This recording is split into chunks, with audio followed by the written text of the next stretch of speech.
Los mejores team players, los mejores trabajadores de equipo son aquellas personas que se atreven a gestionar los conflictos. Para ello serán muy asertivos, seguirán los pasos de la asertividad para conseguir gestionar cualquier conflicto, pero sobre todo se atreverán a hacerlo. Ocurre que muchas personas cuando trabajan en equipo ven aparecer el conflicto y en ocasiones lo esconden debajo de la alfombra, no quieren afrontarlo y piensan que mañana ese pequeño conflicto habrá desaparecido.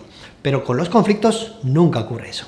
Los conflictos son como un pequeño globo en el que soplamos y lo vamos hinchando poco a poco, en el que entra aire pero nunca sale. Si hay un pequeño conflicto, inflamos un poquito el globo y el globo se queda con ese aire. Pasado mañana, otro pequeño conflicto, lo inflamos un poquito más y ahí se queda ese aire. Poco a poco el globo cada vez se infla mucho más hasta que llega un momento que todo el aire que hay dentro del globo hace que el globo explote. En realidad, en los equipos nos pasa exactamente lo mismo. Vamos poco a poco añadiéndole temperatura al asunto, vamos añadiéndole aire y al final el conflicto explota en nuestras narices. El problema es que cuando el conflicto explota, realmente las consecuencias son muy dañinas para todos los miembros del equipo y además suelen llegar de una u otra forma a nuestros clientes. Si eres parte de un equipo, si eres un miembro de uno o varios equipos, tendrías que estar consciente y tendrías que estar vigilante de qué conflictos pueden estar ocurriendo. Es fundamental que tengas los oídos bien abiertos y que puedas, nada más ver un conflicto, poner algunas vías para solucionarlo. Es ideal que los miembros de un equipo se autorregulen y se automantengan para gestionar los conflictos que aparezcan. Es incómodo, lo sé, es bastante incómodo cuando vemos un conflicto que puede estar ahí, decirle a la persona, oye, me gustaría poder hablar contigo, sería importante que habláramos de esto, pero si no lo hacemos, recuerda la teoría del globo. El globo poco a poco se irá hinchando hasta que ya sea insostenible y el globo nos explote frente a los ojos. Hay algunas claves que te voy a dar para que puedas gestionar mejor un conflicto.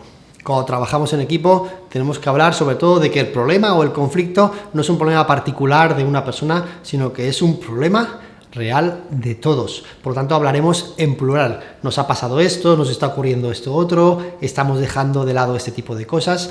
Por lo tanto, hablaremos en plural, no tanto en particular ni señalizando a ninguna persona. Además, lo que tenemos que hacer sobre todo cuando gestionamos un conflicto es hablar de cómo esto nos afecta o disminuye nuestra capacidad como equipo e incluso cómo también esto intoxica las relaciones que tenemos entre nosotros. Tenemos que hablar sobre todo en positivo, hablando de futuro, de cómo queremos estar y de cómo quizás algunos comportamientos o algunas cosas convendría hablarlas, porque si no esto nos va a hacer algo de daño. Lo que yo me he dado cuenta después de muchos años de práctica con equipos es que en el momento que una persona, un integrante del equipo, se atreve a gestionar un pequeño conflicto dentro del equipo, las cosas mejoran, porque se convierte en una persona como mucho más íntegra, mucho más auténtica, y eso también invita a los demás miembros del equipo a mostrar integridad y a mostrar autenticidad. Si yo gestiono un conflicto que veo en este equipo, me atrevo a hablar de él, eso también hace que tú también te atrevas a hablar de otros conflictos y que entre todos nos podamos automantener y ser cada vez un equipo que tiene un mejor clima entre los integrantes del equipo y una comunicación más saludable. De ahí la importancia de la siguiente técnica. Cuando vemos el conflicto, lo interesante es que una persona que trabaja en un equipo se ponga a trabajar para solucionarlo. Es decir, si puede ser y si realmente la ocasión merece la pena, es que lo identifique y que proponga una conversación para hablar de ello. Esto no es nada fácil, sé que cuesta bastante porque supone de alguna manera un poco de valentía y coraje por nuestra parte, pero va a mejorar muchísimo la salud del equipo. En el momento en el que un equipo tiene un pequeño conflicto, es decir, el globo se ha hinchado un poquito y ese conflicto lo soluciona, el globo está preparado para hincharse otra vez más, pero no hay peligro. Como hemos dicho anteriormente, el problema es cuando el globo se hincha mucho y finalmente explota.